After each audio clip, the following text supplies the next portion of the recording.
If this goes on, don't panic. Bringing hope to the world through speculative fiction.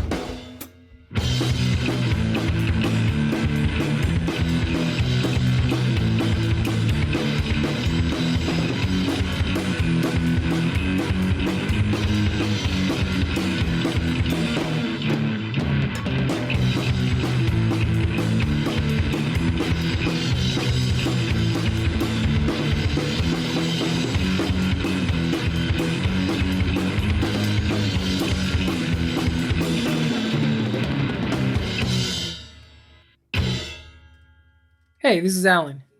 Welcome to the third installment of our Solarpunk column. Instead of our usual one columnist per column, in true Solarpunk style, this column is written by a team of creatives from the Solarpunk community.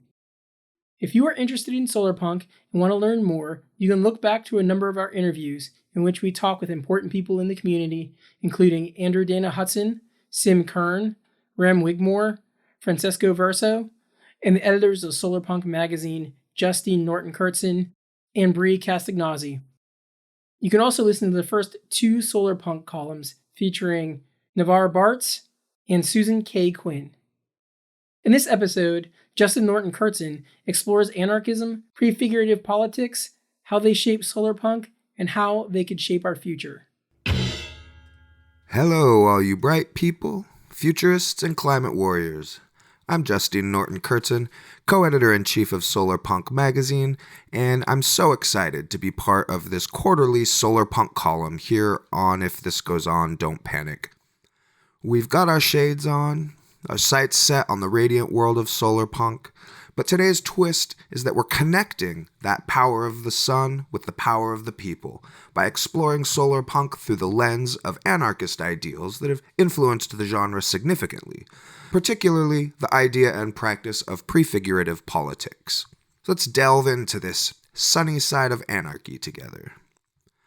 For anyone out there who might not be familiar with it, we should start with a quick look at what this term prefigurative politics means. It's not a word that we hear very often in regular common language. It's basically boils down to the old adage, be the change you want to see in the world, quote unquote, right? The difference here being that prefigurative politics is a collective rather than an individual effort. Prefigurative politics is people coming together to create and live out a better future here, right now, right in the heart of the capitalist systems of exploitation and oppression that we're trying to replace. Intentional communities are one example of a kind of prefigurative political expression, as were the protest camps that sprung up during the Occupy movement in 2011, its forerunners in Spain and other places.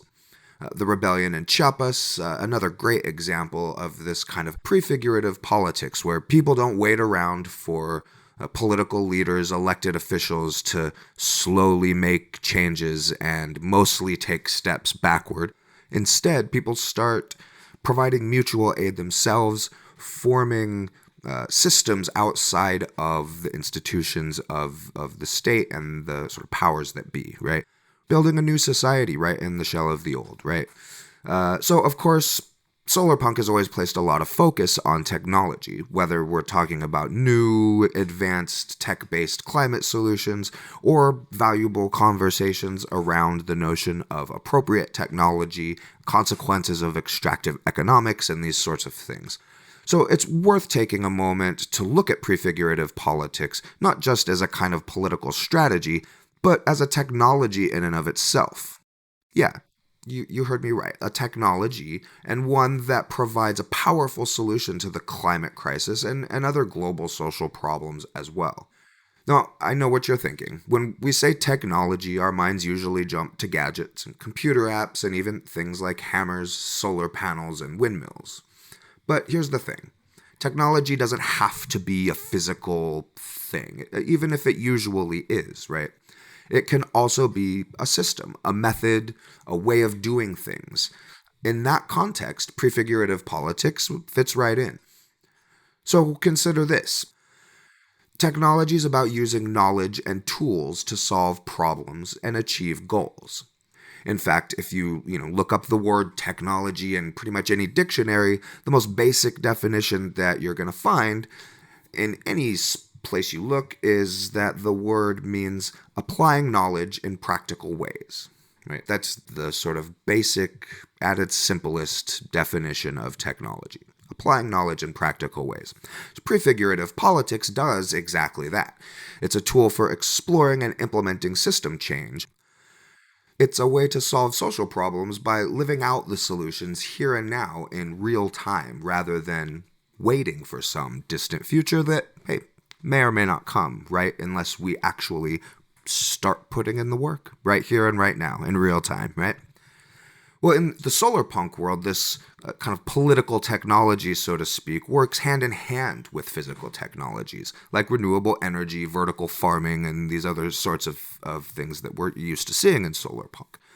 Together, they create a holistic approach to solving our biggest environmental and socio-political challenges. And that, my friends, is the beauty of prefigurative politics as a kind of technology.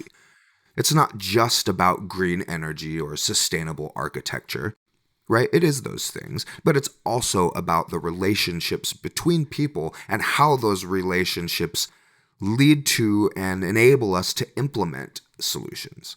It's about cooperation, right? The methods and principles we use to organize our societies and live our lives. In other words, it's a key piece of the Solarpunk puzzle, helping us envision and create a more sustainable, equitable, and brighter future.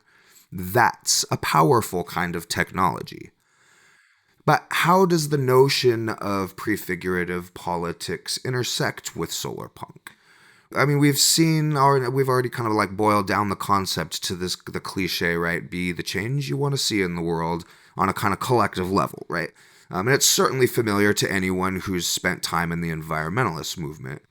But instead of waiting for the political revolution, with prefigurative politics, we're encouraged to start living these ideals here and now, right? Like we said, in our communities, in our workplaces, in our daily lives.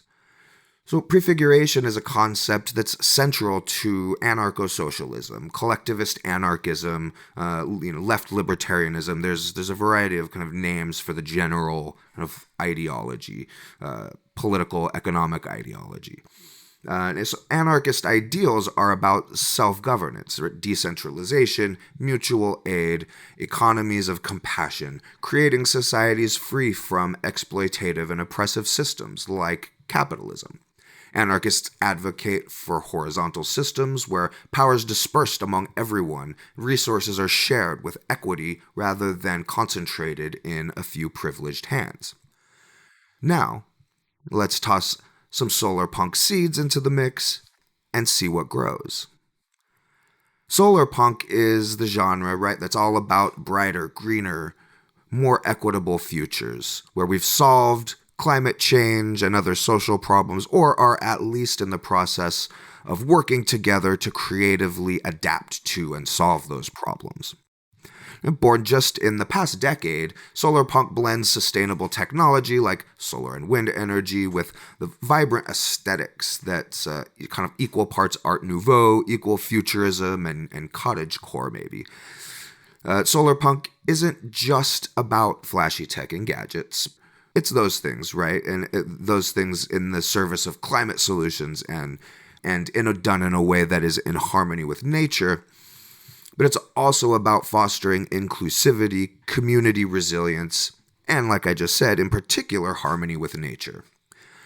Anarchism, prefigurative politics, and solarpunk, sort of concoction of radical thought, all aimed at a better tomorrow, right here in the present, in the shadow of global empire. Are you excited yet? I am. So let's dig in a little bit more. Let's investigate this intersection where prefigurative politics, anarchist ideals, and solarpunk meet. It's a buzzing hub of thought and transformative ideas. First up, let's identify some of these common threads that we've been talking about in this kind of unique tapestry of thought. The big three are decentralization, community governance, and sustainable living. Decentralization, just like the sun's rays, is all about spreading power out as widely as possible, right? Horizontally rather than vertically, reaching every nook and cranny of our lives, workplace, home, other public spheres, right? It's not just about political power. It's about power in general and eliminating power over, right? This is mirrored in Solarpunk's drive for distributed renewable energy sources, DIY local infrastructure, and mirrored again in anarchists' disdain for centralized hierarchical authority.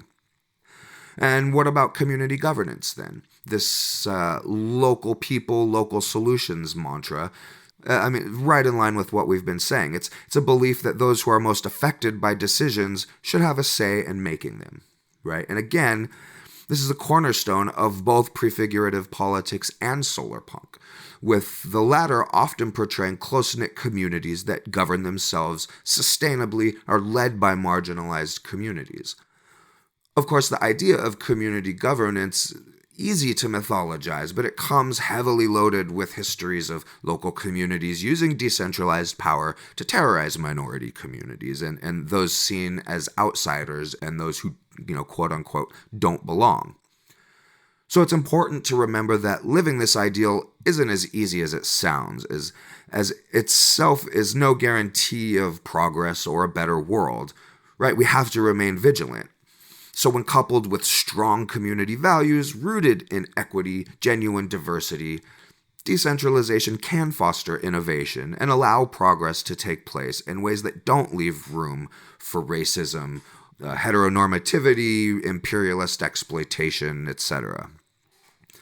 So then the last of these three major commonalities between solarpunk, prefiguration, and anarchism is sustainable living. And that's kind of the holy grail here, so to speak, at least in terms of solarpunk, well, and perhaps the survival of our societies. But living in harmony with nature and technology, promoting resilience and adaptability, these principles shine brightly in both solarpunk narratives and in the practices advocated by anarchist prefigurative politics. Solarpunk embodies these ideas by merging advanced green tech with human, scale, and community-focused societies. It provides us a prefigurative vision of a world that aligns with anarchist principles and paints a vibrant picture of communities where power is shared, decisions are local, and life is sustainable. The planet's healthy. Sound like a radiant dream, doesn't it? Well, let's bring this conversation down from the clouds of theory and plant our feet firmly in the fields of praxis. What does this look like in reality? What does it look like in our favorite solarpunk narratives or art? Take, for instance, the novel New York 2041 by Kim Stanley Robinson. The citizens in this story live in a basically drowned out New York, and they've retrofitted it in many ways, right? They live, most people, above like the 42nd floor, green roofs, vertical farms. They've, in a lot of places, are forming like self-governed experimental communities, self-sustaining neighborhoods, all in the midst of the rising tides of climate change, right? So now, if that's not an illustration of anarchist ideals and prefigurative politics in a solarpunk setting, I don't know what is. So then there's like real life eco-villages too, though, that exist here and now, right? Not in fictional literature and not in the future. These intentional communities where residents work together towards reducing environmental impacts while raising their shared quality of life. They're sort of like, kind of living the solarpunk dream here and now. And these examples embody the essence of prefigurative politics by proactively creating the future that these communities desire, right? They showcase anarchist principles through a decentralized local decision-making, mutual aid, community building, and community resilience. Of course, they're drenched in solarpunk aesthetics and ideals, greenery, renewables, the sense of vibrant, resilient community striving to foster harmony with nature, right? Ready to face whatever the future throws at them. It's important to point out that anarchist ideals don't just enrich the narrative or aesthetic of solarpunk, but they provide its very foundation. They form a bedrock upon which solarpunk's verdant worlds are built. shaping its interpretation and development.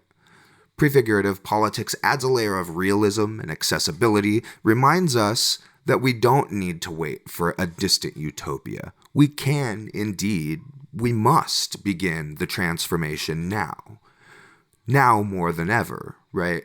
In our own lives, in our own communities, in our own workplaces. Anarchist ideals, meanwhile, challenge us to rethink traditional power structures and inspire Solarpunk's DIY ethos and its vision of an egalitarian and collectivist decentralized society.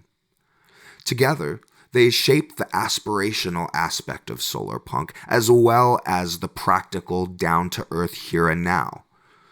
They drive its optimism, its belief in the possibility of a better, sustainable, equitable future. And they help us to not just dream, but to start right now creating the roadmap, building the roadmap to a brighter tomorrow, one that we can live today.